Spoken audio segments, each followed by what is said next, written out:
What's up YouTube, DMX your day here breaking down the new Kong Skull Island trailer. But before we start the breakdown, if I hear any jokes about Harambe, I swear to God!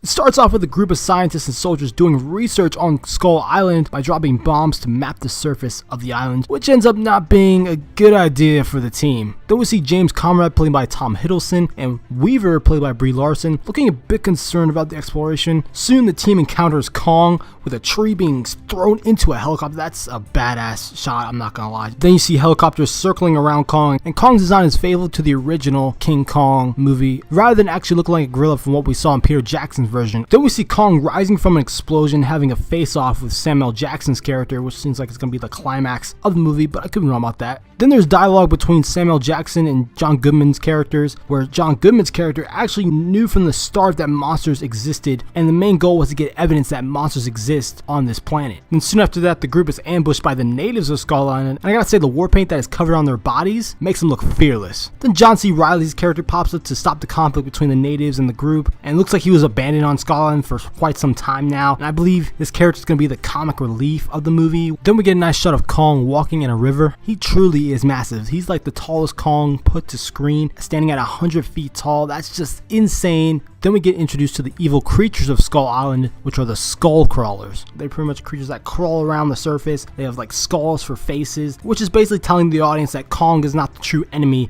of this movie. So I'm really interested to see how Kong's going to take on these creatures, and same with humans as well. There are also going to be other giant creatures in Skull Island that we're going to encounter, which include a giant water buffalo, a spider, and whatever this thing is. Then we get a nice shot of Kong surrounded by fire, trying to swipe away some of the soldiers there, and he's looking pissed off. He's probably tired of these goddamn humans on these goddamn island. Then we had a shot of Shea Wigman's character. Look like he's going to make the ultimate sacrifice, Iron Legend style, when going up against a skull crawler so that the other soldiers can escape. Then the last shot of the trailer is Kong pounding his chest like a badass, giving out an epic roar, which definitely builds hype for this movie, which gets me even more excited for Godzilla versus Kong. So let me know what you guys think in the comments down below. Are you guys excited for Kong Skull Island? Like and subscribe for more content of me on Kong Skull Island and other films in general on DMX, also in the future.